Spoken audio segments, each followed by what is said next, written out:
All right, Scott, thanks. Breaking news now into the newsroom. Sebastian County Sheriff's Office looking for 3 juveniles that escaped the state juvenile facility that located down near Mansfield. Investigators say there is an active search in the area, and they're asking people who live nearby to lock their homes and make sure vehicles are also locked.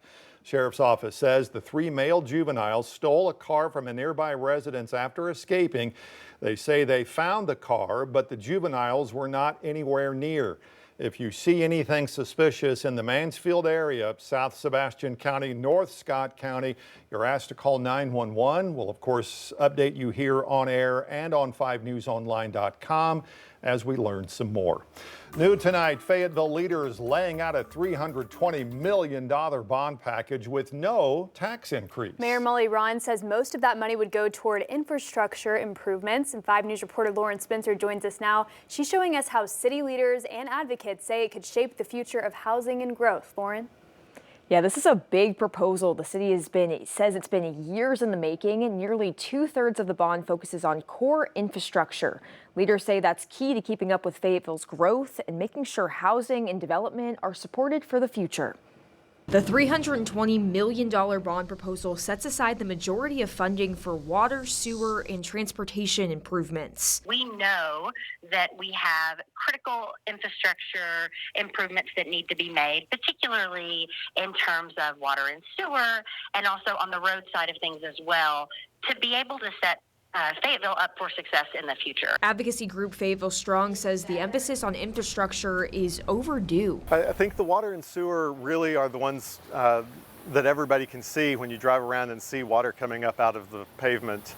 It's no secret that we're hurting in that system. And Kyle Smith says reliable water and sewer aren't just about keeping up with growth. They tie directly to housing. when we do invest in our infrastructure stability, that takes the burden off of housing in other ways. The city also wants a new fire station and training facilities, a new animal shelter, improvements to existing parks, and an aquatic center. When we are spending our money responsibly, we're setting ourselves up for success in the future, no matter what challenges we face.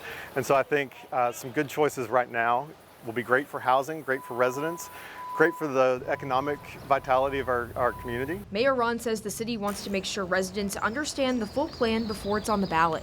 We want to make sure that the public is aware of what's going on and that council has plenty of time to ask questions, to understand, to meet with staff, and to understand what we're asking for. The City Council will talk details over the next coming months with a resolution expected this fall. If approved, voters will decide on individual bond items in March 2026. Lauren Spencer, 5 News. All right, Lauren, thanks. Arkansas Governor Sarah Huckabee Sanders has announced the dates for the primary election in that vacant state Senate seat in District 26. Primary election will take place next year on March 3rd, with a special election that'll be held 8 months after that on November 3rd of next year. 3 Republican candidates have announced intentions to run: Mark Berry, Brad Simon, Ted Tritt. No Democrat candidates have announced bids to run just yet, but the chair of the Democratic Party of Arkansas says there are potential challengers. We have a lot of folks that are there that we have talked to about their interest in potentially running, and talented, committed folks that would be fantastic public servants. They're not ready to make an announcement yet, but what we see is that this Senate race is going to be a referendum on that Franklin County prison. That special election is filling the seat, of course, from former State Senator Gary Stubblefield, who died on September 2nd. Looking ahead to tomorrow's historic matchup at Razorback Stadium, hundreds of Notre Dame fans made the long trek from Indiana for the university's first matchup here in the Natural State. 5 News reporter Bo Russell caught up with some fans, a part of the Notre Dame Club of Arkansas. The big game's tomorrow, but fans of the Fighting Irish are already heading to Northwest Arkansas today. I've got a few fans just behind me, some members of the Notre Dame Club of Arkansas. So can you tell me a little bit about the history of the club? Yes, the club goes back many decades, and actually I have here a tuition certificate from 1868 from an Arkansas student who attended Notre Dame, and tuition for that semester of January 1868 was $13.03. I think it's a little different now, both at the University of Arkansas and, of course, at the University of Notre Dame. Yeah, maybe just a little bit different. And so you guys have been doing some work today. Can you tell me about it? Yes, we're the Notre Dame Club of Arkansas did a service project today at a food bank, and then we celebrated Mass today, which is important for our community at this beautiful church. And then tonight we have a Lou Holtz private event, and then after that at the Pinnacle Country Club we have an evening tailgate for several hours. But all of that is most importantly raising money for our scholarship fund, which benefits Arkansas students who go to Notre Dame. So it's all for a good cause. That's amazing. Well, thank you guys so much for being here. You know, fans of Notre Dame also supporting students in Arkansas. That's wonderful. Thank you so much. Thank you. In Rogers, covering news where you live, I'm Bo Russell, 5 News. Thank you, Bo. And Hog fans are also getting ready, setting up tailgates, getting their attire laid out tonight. 5 News reporter Laura Castleman is live just outside Razorback Stadium. Laura, how's it looking out there? Yeah, Morgan, tomorrow morning, the Irish officially come to Hogtown. But here at Lot 300, the gates have officially opened for Hog fans who want to enjoy that tailgate experience just a little bit early. Now, the Razorback traditions will be on full display, with Tusk making his ride around campus. Fans will also enjoy the largest outdoor bar in college football. The evening will also feature live music, concessions, and any drink you can think of. Then at 8 p.m., the stadium will glow in that traditional Razorback red we all love. The night will conclude with pep rally events and a fireworks show at 9:30. I spoke with Elvis Moya, the Associate Athletic Director for the University of Arkansas Fan Engagement and Community Outreach. We're really excited to host a pep rally right here in front of the Broyles Center, which is on the north-hand side of the stadium. This is a free event for fans to come out. It's for the community. It's for Razorback Nation to come out and celebrate the early morning, 11 a.m. Kickoff against the Irish. Now, fans can access Lot 300 via Razorback Road or Stadium Drive, but Maple Street right here in front of the stadium will be closed off for the evening. In Fayetteville, covering news where you live, Laura Castleman, 5 News.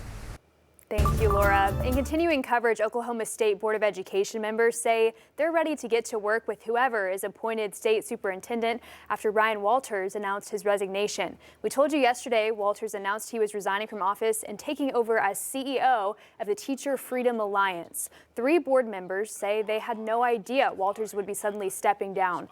Walters did not discuss his new job during the State Board of Education meeting. The members say it's time to move forward. I believe that the superintendent's resignation opens the door for us to now make progress on this board and do what's best for children of the state. The Teacher Freedom Alliance says Walters will start his new role on October 1st. This month is Neonatal Intensive Care, or NIC Unit Awareness Month, and these special units help support miracles and nurse prematurely born babies into the world. Now, Craig Day tells us one unit in Tulsa, Oklahoma is helping babies defy the odds. He has actually been with us for 9 weeks, and he is a little rock star. Chip was born at 25 weeks and weighed less than 1 pound. He's getting around-the-clock care in the NICU at Hillcrest Medical Center. His care team says Chip might be small, but he's mighty. He had less than a 10% chance of survival due to the fact that we didn't know if the equipment was even going to fit. This is Alex Richards' 16th year working in the NICU. She knew she wanted to be a nurse when she was an 8th grader. Richards says nurses in the NICU have to wear a lot of hats beyond health care, like comforting parents. As a NICU nurse, at baseline, you should have compassion, but the most important thing is to have that empathy and to be able to get down on the parents' level and actually understand and not just tell them what they need to do, but kind of actually walk through it with them. The CDC says admission rates for the NICU have increased in 40 states, including Oklahoma, from 2016 to 2023. In 2023, nearly 9% of babies born in our state spent time in the NICU. Richard says there are about 2,400 babies delivered every year at Hillcrest, with about 660 admitted to the NICU.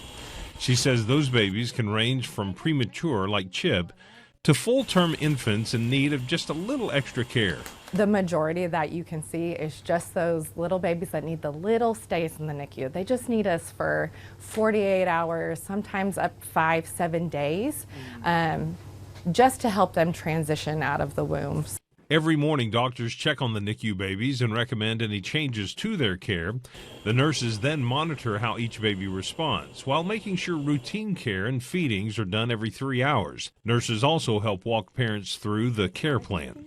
Ultimately, they're entrusting their baby to me and to my team to take care of their most precious thing, but I'm also helping them get through a very devastating time.